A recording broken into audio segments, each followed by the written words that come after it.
ഇപ്പോൾ തന്നെ ഉത്തരാഖണ്ഡ് ഭരിക്കുന്നത് ഉത്തരാഖണ്ഡ് ഗവൺമെന്റ് ആണോ അതോ കാലി സേനയാണോ എന്നാണ് എന്റെ ഇപ്പോഴത്തെ സംശയം വേറെ ഒന്നും കൊണ്ടല്ല.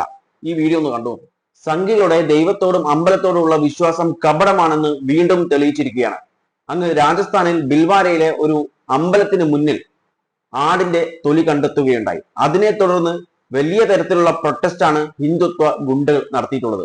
ആ പ്രൊട്ടസ്റ്റിന്റെ പരം അവിടെയുള്ള പബ്ലിക് ഗുഡ്സ് ഒക്കെ എന്ത് ചെയ്തിട്ടുണ്ട്, അടിച്ചു തകർത്തിട്ടുണ്ട്. എന്നാൽ ഇതിന്റെ ഇൻവെസ്റ്റിഗേഷൻ ഓഫീസർ എന്ത് പറയുന്നു എന്ന് കേൾക്കാം.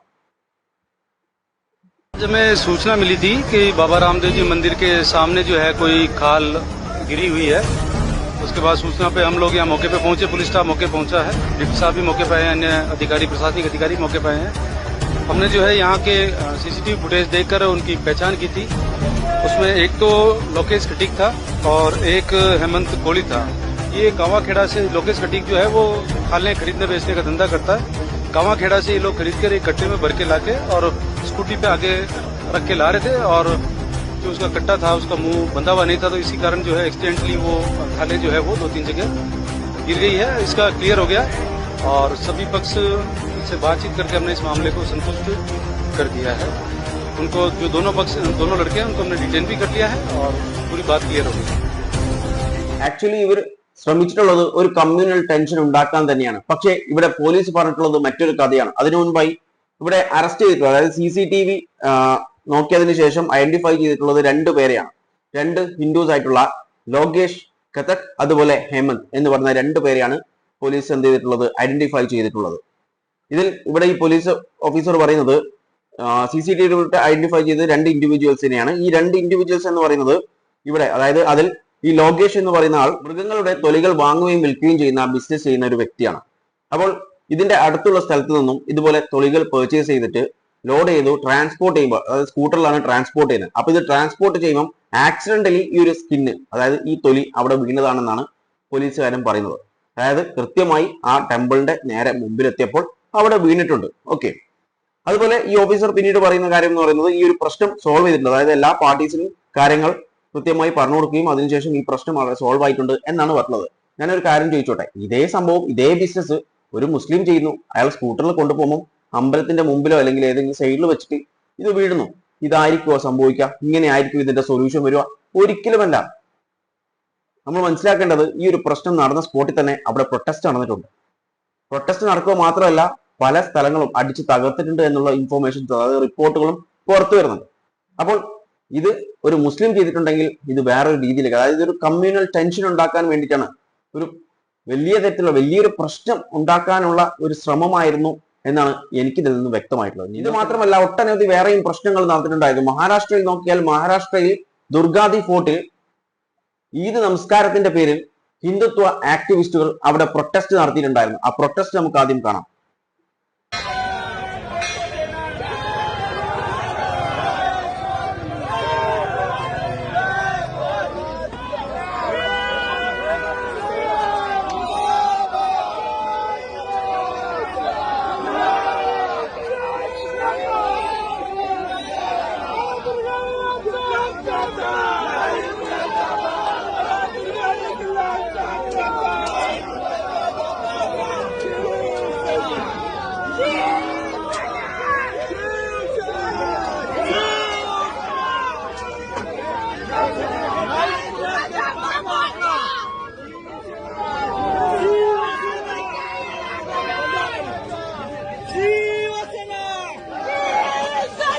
ഈ ഒരു പ്രൊട്ടസ്റ്റ് ഇവിടെ നടക്കാനുള്ള കാരണം അവിടെയുള്ള ടെമ്പിളിലേക്ക് ഇവരെ പ്രവേശിക്കാൻ സമ്മതിച്ചില്ല എന്ന് പറഞ്ഞാണ് ഈ പ്രൊട്ടസ്റ്റ് നടന്നിട്ടുള്ളത്. ഈ പ്രൊട്ടസ്റ്റ് നടത്താൻ വന്ന ആളുകളും പ്രത്യേകിച്ചും ആ മനുഷ്യനും ആ ലേഡിയും ഒക്കെ എപ്പോഴും അമ്പലത്തിൽ വരുന്ന ആളുകളാണാവോ, അല്ല ഈ ഈദിന്റെ ദിവസം മാത്രം വരുന്ന ആളുകളാണോ, ആർക്കറിയാം. അതെന്തോട്ടെ, അത് നമ്മൾ വിഷയമല്ല. പക്ഷേ ഇതിന്റെ ഹിസ്റ്റോറിക്കൽ ബാക്ക്ഗ്രൗണ്ട് നോക്കണമല്ലോ. ഈ ഫോർട്ടിന്റെ ഒറിജിനൽ, അതായത് ഒറിജിനലി കൺസ്ട്രക്ട് ചെയ്തിട്ടുള്ളത് ആദിൽ ഷായിയാണ് 16ാമത്തെ സെഞ്ചുറിയിൽ. ഓക്കെ. ഈ സൈറ്റ് സിഗ്നിഫിക്കൻസ് എന്ന് പറയുന്നത് for Eid prayers for the local Muslims community. Local Muslim കമ്മ്യൂണിറ്റിക്ക് ഈദ് പെരുന്നാൾ നിസ്കാരത്തിന് വേണ്ടിയിട്ട് ഒരു സൈറ്റ് ആയിട്ടാണ് ഇതിനെ കണ്ടിട്ടുള്ളത് എന്നാണ് പറഞ്ഞത്. ഓക്കെ, ഹിസ്റ്റോറിക്കൽ ബാക്ക്ഗ്രൗണ്ട് ആണ്. എന്നാൽ മറാത്ത എന്ത് ചെയ്തിട്ടുണ്ട്, അതായത് ഛത്രപതി ശിവാജി മഹാരാജ് എന്ത് ചെയ്തിട്ടുണ്ട്, ഈ സ്ഥലം ക്യാപ്ചർ ചെയ്യുകയും പിന്നീട് മറാത്താസ് എന്ത് ചെയ്തു, ഇവിടെ ഒരു ടെമ്പിൾ, അതായത് ദുർഗാദേവിക്ക് ഇതായിട്ടുള്ള ഒരു ടെമ്പിൾ എന്ത് ചെയ്തിട്ടുണ്ട് അവിടെ കൺസ്ട്രക്ട് ചെയ്തിട്ടുണ്ട്. അപ്പൊ ഇതിന്റെ ലീഗൽ ഡിസ്പ്യൂട്ട് ഉണ്ടായിരുന്നു 2023-24 ഇതിൽ ഒരു ലോക്കൽ സിവിൽ കോഡ് റൂൾ ചെയ്തിട്ടുള്ളത് ഈ ഒരു സൈറ്റ് ഹിസ്റ്റോറിക്കലി ഇമ്പോർട്ടന്റ് ആണ്, ഹിസ്റ്റോറിക്കലി ടെമ്പിൾ തന്നെയാണ്, belonging to Maharashtra state government belong ആ സ്ഥലവും അതായത് ആ ഫോർട്ടും കാര്യങ്ങളൊക്കെ എന്താണ് മഹാരാഷ്ട്ര സ്റ്റേറ്റ് ഗവൺമെന്റിന്റെ കീഴിലാണ്. അതുകൊണ്ട് തന്നെ ഇത് എക്സ്ക്ലൂസീവ്ലി ഒരു ടെമ്പിളിന്റെ ഇതുമല്ല, അതുപോലെ മുസ്ലിംസിന്റെ ഒരു സ്ഥലവുമല്ല എന്ന രീതിയിലാണ് ഇവിടെ പറഞ്ഞിട്ടുള്ളത്. അപ്പോൾ ഇങ്ങനെ ഒരു എന്താ പറയാ ഒരു നമസ്കാരം നടക്കുന്നുണ്ട്, അതായത് അവിടെ ഒരു ഈദ് നമസ്കാരം നടക്കണമെന്നുണ്ടെങ്കിൽ ഗവൺമെന്റിന്റെ പെർമിഷൻ വേണം, അതെടുത്തിട്ടായിരിക്കും അവർ അത് ചെയ്യുന്നുണ്ടാവുക. അപ്പോൾ അതിനെ എതിർക്കാൻ വേണ്ടി ഇവർ പോകുന്നത് ശരിയാണോ? അത് മാത്രമല്ല ഈ ഈദ് നമസ്കാരം മാത്രമാണ് അവിടെ നടക്കുന്നത് എന്നാണ് പറഞ്ഞത്. അപ്പോൾ ഈ നമസ്കാരം എന്ന് പറയുന്നത് ഈദ് നമസ്കാരം വർഷത്തിൽ 2 തവണയാണ് ഉണ്ടാകുക, ഒന്ന് ചെറിയ പെരുന്നാളും ഒന്ന് വലിയ പെരുന്നാളും. അപ്പോൾ ഈ 2 ദിവസം മാത്രമാണ് ഈ ഒരു നിസ്കാരം അവിടെ നടക്കുന്നത്. അത് മാത്രമല്ല ഈ ഒരു ഫോർട്ടിന്റെ ഫീച്ചർ എന്ന് പറയുന്നത് ബോത്ത് ദുർഗാദേവി ടെമ്പിൾ അവിടെ ഉണ്ട്, അതുപോലെ open ground used for Eid prayers, Eid പ്രയേഴ്സിന് വേണ്ടിയിട്ട് ഓപ്പൺ ഗ്രൗണ്ട് എന്ത് ചെയ്യുന്നുണ്ട്, യൂസ് ചെയ്യുന്നുണ്ട് എന്നുള്ള ഒരു ഫീച്ചറാണ് ഈ ഒരു ഫോർട്ടിനുള്ളത്. അപ്പോൾ ഈ ഹിന്ദു മതം എന്ന് പറയുന്നത് അതിലെ മെയിൻ കാര്യമായിട്ട് പറയുന്നത് ലോക സമാധാനമാണ്.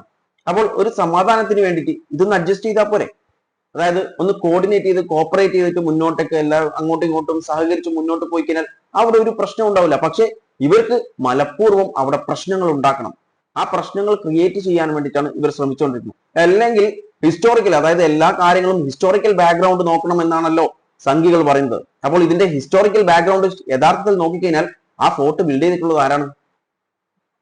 ഓക്കെ, ഇത് മാത്രമല്ല വേറെയും പ്രശ്നങ്ങൾ നടക്കുന്നുണ്ട്. അതിന്റെ ഇടയിൽ ഒരു മിനിസ്റ്ററിന്റെ ഒരു പ്രശ്നം നടക്കുന്നുണ്ട്, നമുക്ക് അതൊന്ന് കാണാം. ആ ഒരു വീഡിയോ ഉണ്ട്, അത് ആദ്യം കാണാം. डीजल को बैठे चला के इसको सीएम तो आह्वान कर रहा है कि डीजल बचाओ। कितने बड़े आदमी हो आप, थोड़ा सा हाथ दे दो, बिना एसी नहीं रख सकते गाड़ी में। लिखो आप इसको, नहीं क्या आइंदा से नहीं होगा यार, आप बैठे हो ऊपर की तरह बैठ गाड़ी एसी चला करके।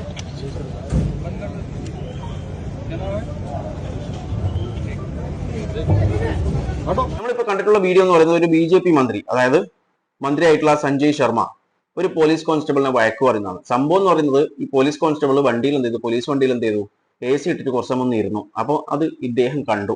ഇദ്ദേഹം പിന്നെ ഈ മന്ത്രിമാരൊക്കെ ചിലപ്പം ഉള്ളിയൊക്കെ വെച്ചിട്ടായിരിക്കും നടക്കുന്നുണ്ട്, അതുകൊണ്ട് അവർക്ക് ചൂടൊന്നും ഉണ്ടാവില്ല. ഈ മന്ത്രി അടക്കം മറ്റു മന്ത്രിമാരെ എല്ലാവരും ഫുൾ ടൈം 24 മണിക്കൂറും AC-യിലായിരിക്കും കഴിയുന്നുണ്ടാവും. വീട്ടിൽ AC ഉണ്ടാവും, ഓഫീസിൽ AC ഉണ്ടാവും, അതുപോലെ വണ്ടിയിലും AC ഉണ്ടാവും. അങ്ങനെ 24 മണിക്കൂറും AC-യിൽ നടക്കുന്ന ആളുകളാണ് ഈ വഴക്ക് പറയുന്നത്. ഇയാൾ വഴക്ക് പറയാനുള്ള കാരണം എന്ന് പറയുന്നത് ഫ്യൂൽ സേവ് ഒക്കെ അറിയില്ലേ, അപ്പോൾ അതൊക്കെ പാലിക്കണ്ടേ എന്ന് പറഞ്ഞിട്ടാണ് ഈ കോൺസ്റ്റബിളിനെ വഴക്ക് പറഞ്ഞിട്ടുള്ളത്. അതേ കാര്യം തിരിച്ച് ഇയാളോട് ചോദിച്ചു കഴിഞ്ഞാൽ പിന്നെ മിണ്ടാട്ടം ഉണ്ടാവില്ല.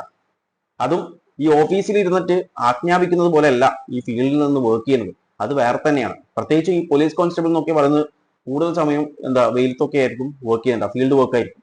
അത് മാത്രമല്ല ഈ കോൺസ്റ്റബിളിന്റെ ഒരു കാര്യം എന്ന് പറയുന്നത് അവരുടെ ഡ്യൂട്ടി ഷിഫ്റ്റ് ആയിക്കൊണ്ടിരിക്കും, ചിലപ്പോൾ ട്രാഫിക്കിലുണ്ടാവും. അങ്ങനെ ചൂടൊക്കെ അവിടുത്തെ ചൂട് ഇപ്പോൾ റെക്കോർഡ് ചെയ്തിട്ടുള്ള പറക്കൽ എന്ന് പറയുന്നത് 45 ഡിഗ്രി സെൽഷ്യസ് ആണ്. അപ്പം ആ ചൂടിൽ വർക്ക് ചെയ്യുന്ന ആളാണ്. അപ്പോൾ കുറച്ച് സമയം ഒന്ന് AC കൊണ്ടിട്ടുണ്ടാവും. അതിനാണ് ഇയാൾ ഇങ്ങനെ പറഞ്ഞത്. ഇങ്ങനെ പറയണത് തന്നെ എന്തിനാ പബ്ലിക്കിന്റെ മുന്നിൽ വെച്ചിട്ട് ഇങ്ങനെ പറയേണ്ട കാര്യം? ഓഫീസിലേക്ക് വിളിപ്പിക്കുക, ഓഫീസിൽ നിന്ന് കാര്യങ്ങൾ കൊടുക്കുക, അല്ലാതെ ഇതുപോലെ ഷോ ഓഫ് കാണിക്കുകയല്ല ചെയ്യേണ്ടത്. ഇതുപോലെ വേറെയും ഒരുപാട് പ്രശ്നങ്ങളുണ്ട്. ഇപ്പോൾ തന്നെ ഉത്തരാഖണ്ഡ് ഭരിക്കുന്നത് ഉത്തരാഖണ്ഡ് ഗവൺമെന്റ് ആണോ അതോ കാലി സേനയാണോ എന്നാണ് എന്റെ ഇപ്പോഴത്തെ സംശയം വേറെ ഒന്നും കൊണ്ടല്ല. ഈ വീഡിയോ ഒന്ന് കണ്ടു. अगर जो खाली कर दोगे तो ठीक है, नहीं करोगे तो सारा सील रहेगा। आपका नाम क्या है? आसिम जी, आपसे प्रार्थना है 1 तारीख को मस्जिद खाली कर देना। मस्जिद आज ही खाली होने वाली थी, हमने बोला इनकी ईद मनाने देना, इसलिए ईद की वजह से आज प्रशासन से प्रार्थना की हमने। ठीक है, 1 तारीख को मस्जिद में कोई सामान नहीं होना चाहिए, कुछ नहीं होना चाहिए। जामा मस्जिद का बोर्ड हटा देना, सब हटा देना। ठीक है, कोई दिक्कत परेशानी? दिक्कत तो है ही है। नहीं, क्या दिक्कत है बताओ? ये दिक्कत ये कि मस्जिद है, कागज पत्तर हमारा हम लोगों का सब कुछ है। कागज पत्तर होता तो प्रशासन बेवकूफ थोड़ा नहीं, हाईकोर्ट जाओ, सुप्रीम कोर्ट जाओ। चलो, ഇത് ഡെഹ്റാഡൂണിൽ നടന്നിട്ടുള്ള ഒരു സംഭവമാണ്. അതായത് സംഭവം ഇത്രേ ഉള്ളൂ, ഒരു പള്ളി ഒഴിയാൻ വേണ്ടിയിട്ട് നോട്ടീസ് കൊടുത്തതാണ്. ആരാ നോട്ടീസ് കൊടുത്തിട്ടുള്ളത്? കാലി സേനയാണ് നോട്ടീസ് കൊടുത്തിട്ടുള്ളത്. അതായത് ഡിക്ലെയർ ജമാ മസ്ജിദ് ഇല്ലീഗൽ ആണെന്ന് പറഞ്ഞിട്ട് ഒരു നോട്ടീസ് അങ്ങ് കൊടുത്തു ഈ ഖാലി സേന. ഓക്കെ, അതിന് അവിടെ പോലീസൊക്കെ ഉണ്ട്, എന്തിനാണ് വന്നിട്ട് നിൽക്കുന്നതെന്ന് അറിയില്ല. അതാ ഞാൻ ചോദിച്ചത്, അവിടെ ഭരിക്കുന്നത് ഇവരാണോ അതോ ഗവൺമെന്റ് ആണോ? കാരണം ഇങ്ങനെയുള്ള ഇങ്ങനെ ഒരു ലീഗൽ പ്രശ്നം ഉണ്ടെങ്കിൽ ആ നോട്ടീസ് കൊടുക്കുക ആരാണ്? ഇല്ലീഗൽ സ്ട്രക്ചർ ആണെങ്കിൽ ഗവൺമെന്റ് ആണ്, അല്ലാതെ അതോറിറ്റിയാണ്, അല്ലാതെ ഇതുപോലെ ഏതെങ്കിലും സേനയും ഒന്നുമല്ല വന്നിട്ട് കൊടുക്കുക.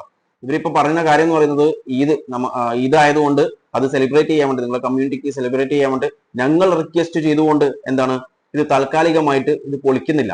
അതായത് ജൂൺ 1 വരെ സമയം തന്നിട്ടുണ്ട് ഡെഡ് ലൈന്. അതിന്റെ ഉള്ളിൽ എന്ത് ചെയ്യണം, ഈ സാധനമൊക്കെ എല്ലാം എടുത്തിട്ട് എന്ത് ചെയ്യണം, അതായത് മസ്ജിദിന്റെ സാധനങ്ങളൊക്കെ എടുത്തിട്ട് ഇവിടുന്ന് പോയിക്കൊള്ളണം ജൂൺ 1 മുമ്പാണ് പറഞ്ഞിട്ടുള്ളത്. അതിൽ പോയിട്ടില്ലെങ്കിൽ ഇത് സീൽ ചെയ്യുമെന്നാണ് പറഞ്ഞിട്ടുള്ളത്.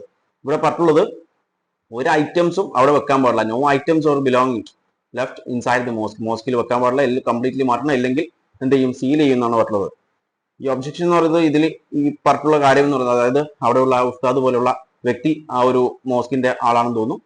അവർ പറഞ്ഞിട്ടുള്ള ഒരു കാര്യം എന്ന് പറയുന്നത് വാലിഡ് ഡോക്യുമെന്റ്സും പേപ്പർ വർക്ക്സും കാര്യങ്ങളൊക്കെ ഈ പള്ളിക്ക് ഉള്ള എല്ലാ കാര്യങ്ങളും നമ്മുടെ കയ്യിലുണ്ട് എന്നാണ് ഇയാൾ പറയുന്നത്, ആ വ്യക്തി പറഞ്ഞിട്ടുള്ളത്. ഓക്കെ, അപ്പോൾ അതിന്റെ ചുറ്റുമുള്ള ആളുകൾ ഹൈക്കോടതിയിൽ സുപ്രീം കോടതിയിലൊക്കെ പോകുന്ന പകരം ഇയാൾ അഗ്രസീവ്ലി പറഞ്ഞിട്ടുള്ള ഒരു കാര്യം, എന്നാൽ സുപ്രീം കോടതിയിലോ ഹൈക്കോടതിയിലോ എവിടെ വേണമെങ്കിലും പോയിക്കോ എന്നാണ്. അതായത് അവിടെ ഒന്നും പോയിട്ട് വലിയ കാര്യമൊന്നുമില്ല.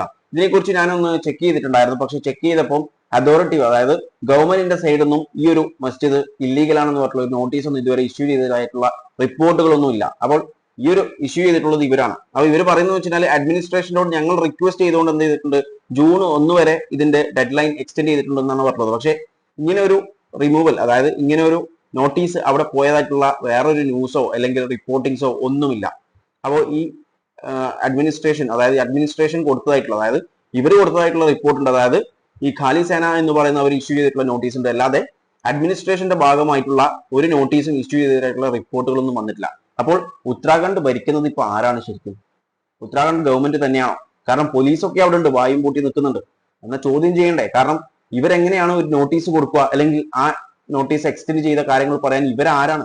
ഏതാനും കുറച്ച് വർഷങ്ങളായി ഇതുപോലുള്ള പ്രവണതകൾ കണ്ടുവരുന്നു. അതായത് ഭരിക്കുന്നത് പേരിന് ഒരാൾ, എന്നാൽ യഥാർത്ഥത്തിൽ ഭരിക്കുന്നത് താഴേന്ന് ആരൊക്കെയോ ചേർന്നിട്ടാണ്. അത് മാത്രമല്ല, ഹിന്ദു മുസ്ലിം കോൺഫ്ലിക്ട്സ്, ഹെയ്റ്റ് സ്പീച്ച്, ഇതൊക്കെ ഓരോ വർഷം കഴിയുന്നതിനെ അധികരിച്ചു വരികയാണ്. എന്നാൽ ഇതിന്റെ പേരിൽ നിയമ നടപടികൾ എടുക്കുന്നുണ്ടോ? അതുമില്ല. ഇതിന് ഒറ്റ ഉത്തരമേ ഉള്ളൂ, ഇത് ഇന്ത്യയാണ്, ഇവിടെ ഇങ്ങനെയാണ് സർ.